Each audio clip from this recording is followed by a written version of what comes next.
നമസ്കാരം എല്ലാ കുട്ടികൾക്കും ഗിരീഷ് സാറാണ്. +2 സേ എഴുതുന്ന കുട്ടികൾ വളരെയധികം ശ്രദ്ധിക്കേണ്ട ഒരു സമയമാണ്. കാരണം നവംബറായി, ഇന്ന് +1 ഇംപ്രൂവ്മെന്റ് റിസൾട്ട് വന്നിട്ടുണ്ട്. +2 സേ എഴുതുമ്പോൾ നിങ്ങൾ ശ്രദ്ധിക്കേണ്ടത് മാക്സിമം മാർക്ക് മേടിച്ച് ഈ വട്ടം ജയിക്കാൻ നോക്കിക്കൊള്ളുക.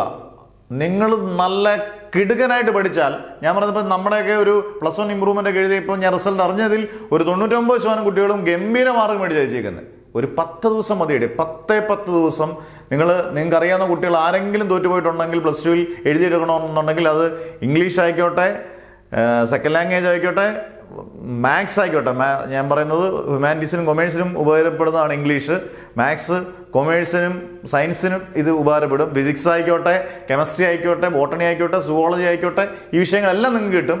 ഹ്യൂമാനിറ്റീസിൻ്റെയും കൊമേഴ്സിൻ്റെയും ഇംഗ്ലീഷും മാത്സും ഒഴിച്ച് ബാക്കിയുള്ള എല്ലാ സബ്ജക്റ്റ്, ബാക്കിയുള്ള സബ്ജക്റ്റ് കിട്ടത്തില്ല. ഇംഗ്ലീഷും മാത്സും കിട്ടുന്നതായിരിക്കും. കൊമേഴ്സിന് ഇംഗ്ലീഷും മാത്സും കിട്ടും, ഹ്യൂമാനിറ്റീസിന് ഇംഗ്ലീഷും കിട്ടും. നിങ്ങൾക്ക് ആരെങ്കിലും പോയിട്ടുണ്ടെങ്കിൽ മാക്സിമം നിങ്ങൾ ഷെയർ ചെയ്തേക്കുക. ഒരു 10 ദിവസത്തിനുള്ളിൽ ഇമ്പോർട്ടൻറ്റ് ക്വസ്റ്റ്യൻസും അതിൻ്റെ വീഡിയോസും നോട്ട്സും കണ്ട് പഠിക്കാനുള്ളത് മാത്രമേ ഉള്ളൂ.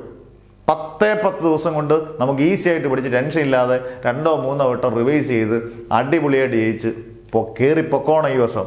2024 മാർച്ചിൽ മണ്ടക്കേക്ക് ഇനി സേ എഴുതരുത്. നിങ്ങൾ സേ എഴുതാനിരിക്കുന്ന എല്ലാ കുട്ടികളോടും ഒരു മാഷിൻ്റെ അഭ്യർത്ഥനയാണ്. കാണുന്ന കുട്ടികൾ ബാക്കിയുള്ളവരിലേക്ക് മാക്സിമം ഷെയർ ചെയ്യുക, നിങ്ങളുടെ ഫ്രണ്ട്സ് ഉണ്ടെങ്കിൽ.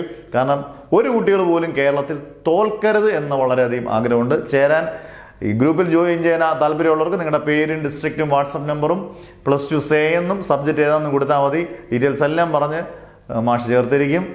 ഗംഭീരമായിട്ട് ജയിപ്പിച്ചിരിക്കും, അത് ഉറപ്പാണ്, വാക്കാണ് കേട്ടോ. Never ever give up.